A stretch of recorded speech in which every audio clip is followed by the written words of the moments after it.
Righty-ho, and welcome back to the Single Malt Review. We are going to move right along with another blend here. It's Chivas Regal Extra. And what's the extra? Sherry matured whiskey is what's heavily implied by the label. But how much sherry matured whiskey? No age statement on this one, which is unusual. No other Chivas blends, to my knowledge, go with a no age statement. So they have left themselves a bit of wiggle room here with the age of the whiskey they are allowed to put in, which makes a certain amount of sense when you consider that sherry whiskey is fairly expensive, and when you're buying vast volumes of it to blend, it might be a bit cheaper to go for something slightly younger. Whether that is going to be successful or not remains to be seen.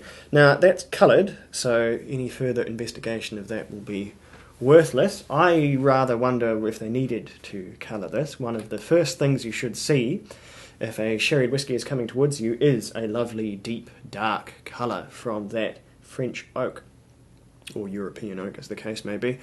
But no, this has all of the hallmarks of caramel colouring to me, so tells me absolutely nothing. If they didn't get the colour that they were looking for, that might be why they've used it. That would make me slightly suspicious as to how well matured that sherry whiskey they were using was, but anyway, we will see.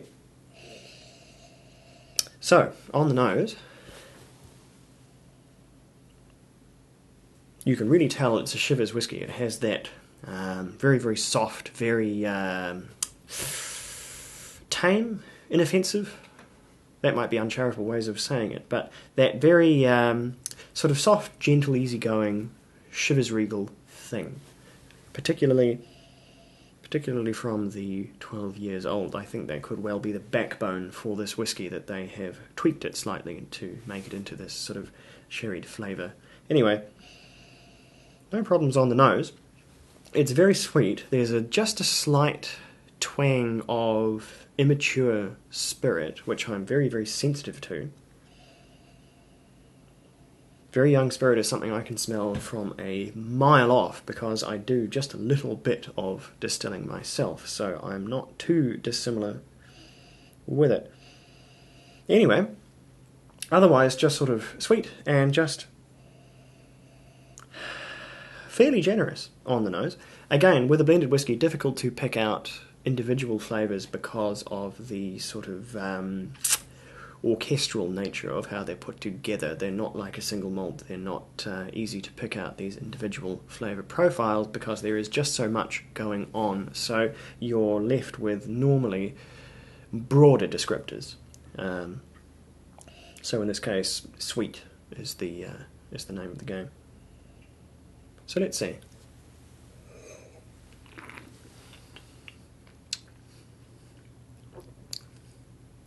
Still very much sweet, but after that sweetness subsides, it's actually quite harsh, which I think again is that young spirit coming through. Let's see.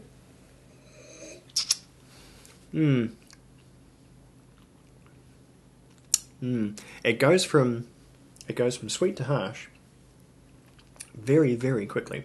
There's the fruitiness you'd expect in there, but I think any sherry characters that are in there are really quite shallow to me, and looking at the bottle with its no age statement, I think I know what the problem might be. I think the sherry whiskey they have used is very young, and I think it's probably too young, is why I don't really like it. I think some whiskies, they can be perfectly good when they're very young. We had that 7-year-old Bunnahabhain recently, and that was delightful in its own way. But though the sherried whiskies take on a lot of character very quickly, they take on a lot of colour, they take on a lot of these heavy sherried flavours quite young in their lives, less than 10 years old often. Those flavours take longer than that to soften and become more refined. And I think what's in here is probably not a great deal older than 6 years old. If I were to make a guess, obviously I don't know, so it's just my opinion, as they say. But no, that's not nearly as satisfying on the palate as I think it should be.